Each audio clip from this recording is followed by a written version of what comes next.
संध्या की अर्घ हो चुकी है। अब जो है हमारे घर में तैयारी हो रही है कोसी भरने की।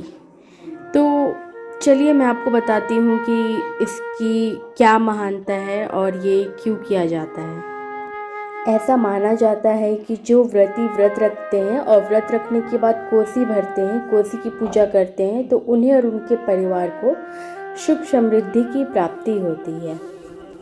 कोसी काफ़ी विधि के द्वारा भरी जाती है, विधि के अनुसार कोसी भरी जाती है और कहा जाता है कि अगर मन्नत मांगी जाए और वो मन्नत अगर पूरी हो जाती है तो व्रती खुशी से भगवान को शुक्रिया करने के लिए उनकी आराधना करते हैं और कोसी भर के आभार व्यक्त करते हैं। कहा जाता है कि कोसी भरने की अगर विधि जो भी है, अगर उसे सही से पालन किया जाता है तो इससे छठी माता जो है ये प्रसन्न होती हैं। और अगर आपसे पूजा में कोई भी गलती हो जाती है तो आपको गलती नहीं करनी है, इससे माता नाराज़ भी हो सकती हैं।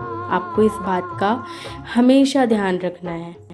संध्या अर्घ के बाद घर के छत पर या आंगन में कोसी भरा जाता है। इसमें मिट्टी के बने हुए हाथी को सिंदूर लगाया जाता है और दिए जलाए जाते हैं, साथ ही प्रसाद चढ़ाया जाता है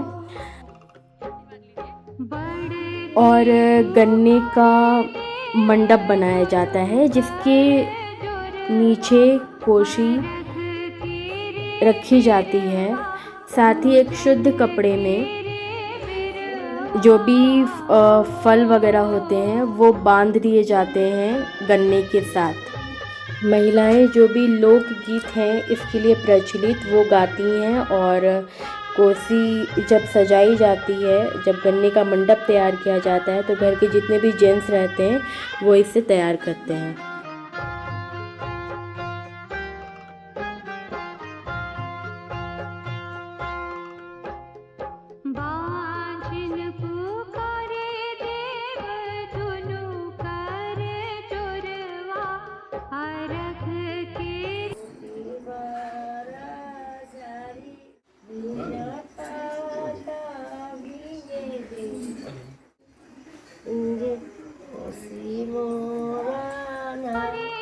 कोसी की पूजा हो गई हमारी। अब हम कर रहे हैं फायरवर्क। दिवाली में हमने खूब सारे पटाखे लिए थे और ये हर साल हम लेते हैं और ये पटाखे हम छठ पूजा में भी फोड़ते हैं और एंजॉय करते हैं, सेलिब्रेट करते हैं पूजा।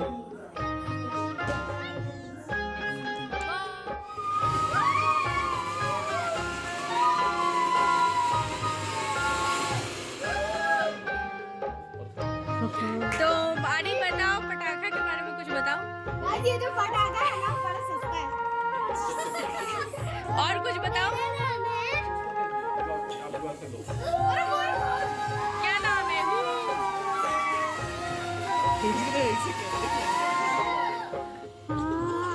तो इस पटाखे के बारे में कुछ बताइए आप लोग।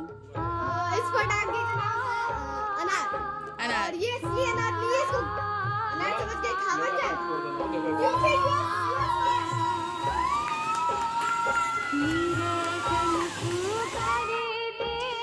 घर के बच्चे कितने एक्साइटेड है आप देख सकते हैं। सुबह कितनी जल्दी हो गई पता ही नहीं चला। ये मॉर्निंग 4:15 का व्यू है। हमारे घर में छठ घाट जाने की तैयारी हो रही है और कोसी पूजा छठ घाट में भी होती है, तो कोसी को जो है छठ के घाट में लेकर के जाया जा रहा है हमारे घर से। और साथ ही उषा अर्घ मतलब सुबह के उगते सूरज के अर्घ की तैयारी हमारे घर में शुरू हो चुकी है।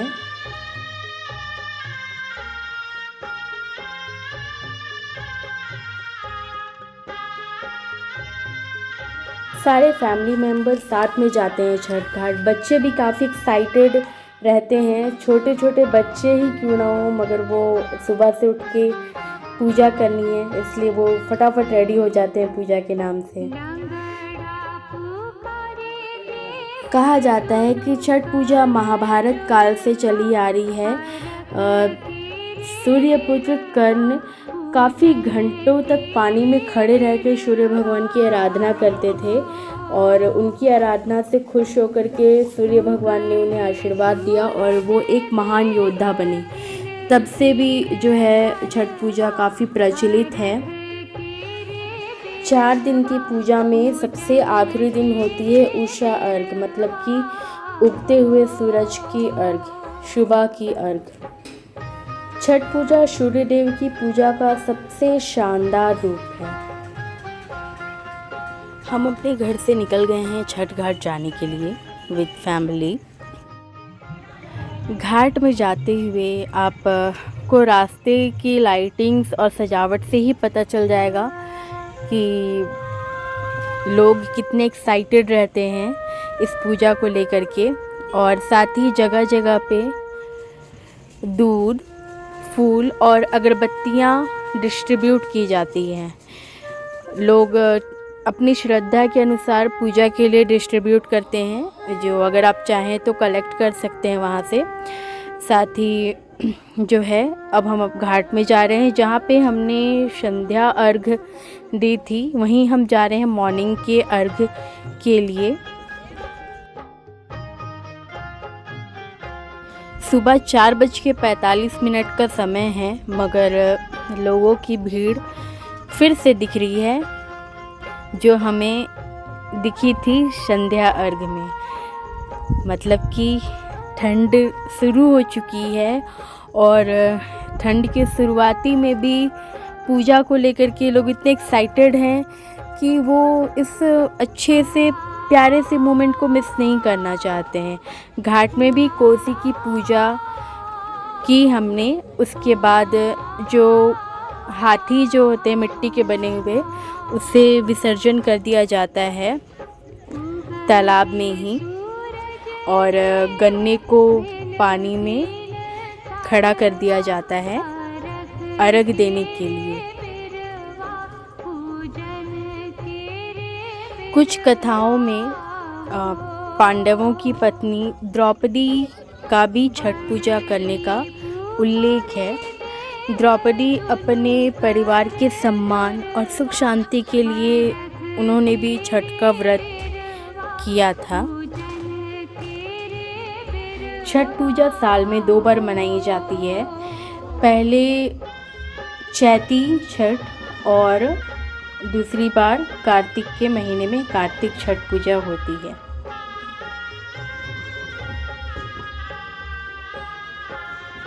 व्रतों में सबसे कठिन व्रत जो है छठ पूजा के व्रत को कहा जाता है, क्योंकि इस व्रत में व्रती जो हैं 36 घंटे का व्रत रखते हैं, जिसमें वे जल तक नहीं ग्रहण करते हैं और 36 घंटे के बाद, मतलब उषा अर्घ के बाद वो अपने व्रत को खोलते हैं।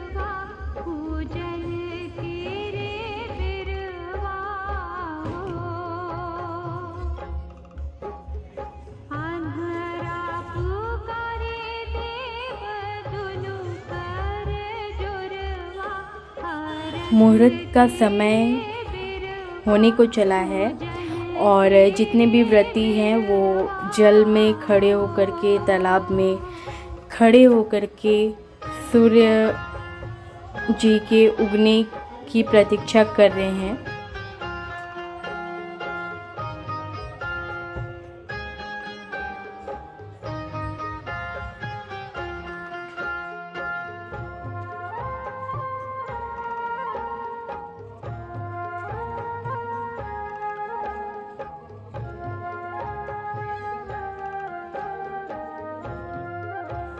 अब जो है उगते हुए सूरज को अर्घ दिया जा रहा है।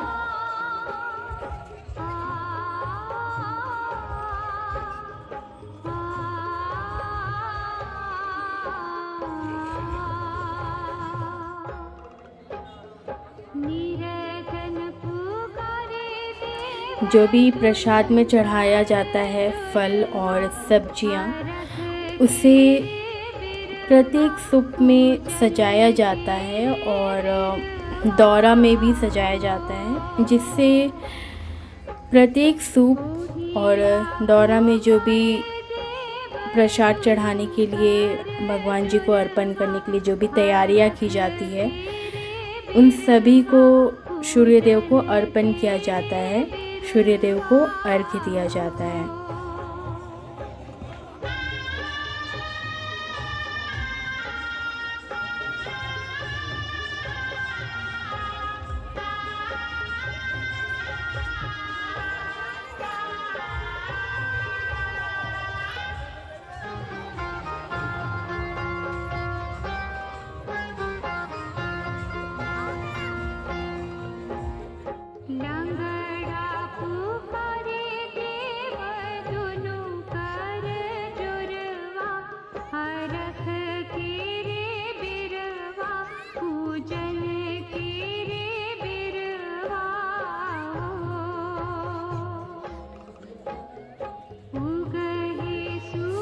अर्घ हो जाने के बाद हवन करने की परंपरा है।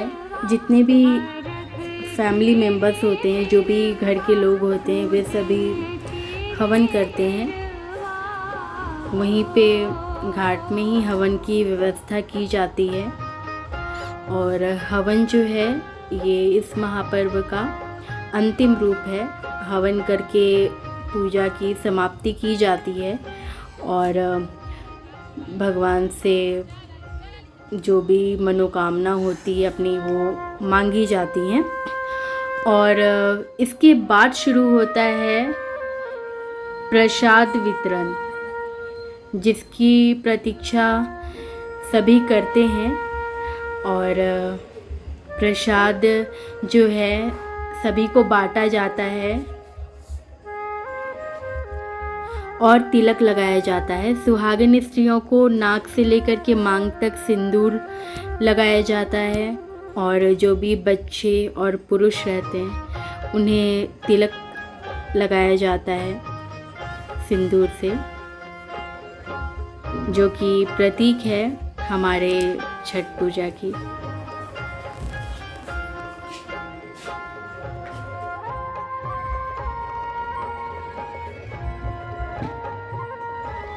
छठ घाट में एक साथ सैकड़ों व्रती अर्घ्य देते हैं, सैकड़ों व्रती हवन करते हैं, साथ में फैमिली मेम्बर्स भी हवन करते हैं। और ये जो मोमेंट होता है ना, मतलब एक अलग ही अनुभव होता है। ये मैं आपको बता नहीं सकती हूँ। अगर आप जब खुद पूजा में जाएंगे तो आप ये फील कर सकते हैं। घाट में काफ़ी सारे मतलब कि म्यूजिक बॉक्स सजाए जाते हैं, घाट को सजाया जाता है। साथ ही ढोल और नगाड़े भी बजाए जाते हैं। पूजा के बाद सभी व्रती जो भी दौरा रहता है वो लेकर के अपने घर जाते हैं और घर जाने के बाद सगे संबंधी, आस पड़ोस सभी को प्रसाद बांटा जाता है।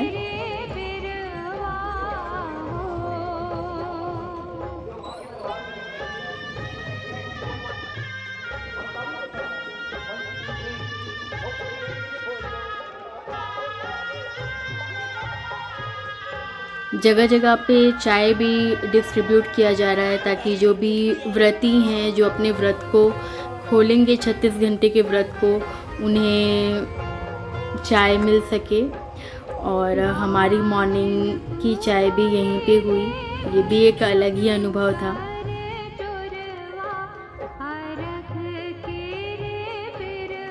साल भर तो सभी अपने निजी जीवन में बिज़ी रहते हैं, मगर ये जो पूजा होती है ना, इसमें मतलब कि 4 दिन के पूजा में शेड्यूल ही चेंज हो जाता है पूरा।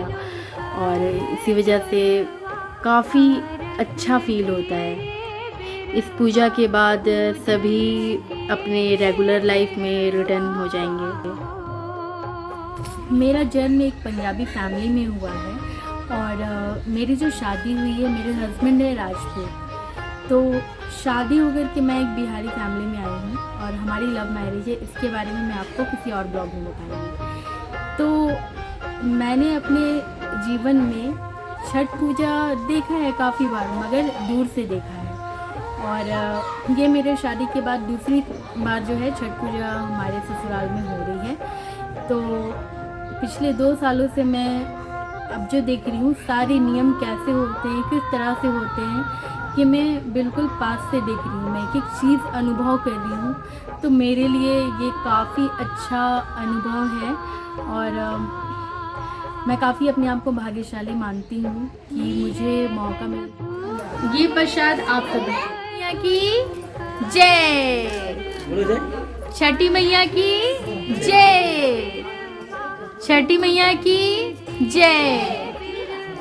तो अगर आपको मेरा ये व्लॉग पसंद आया तो don't forget to like, share and subscribe Param beauty hub. जय छठी मैया। छठ पूजा की कुछ यादें।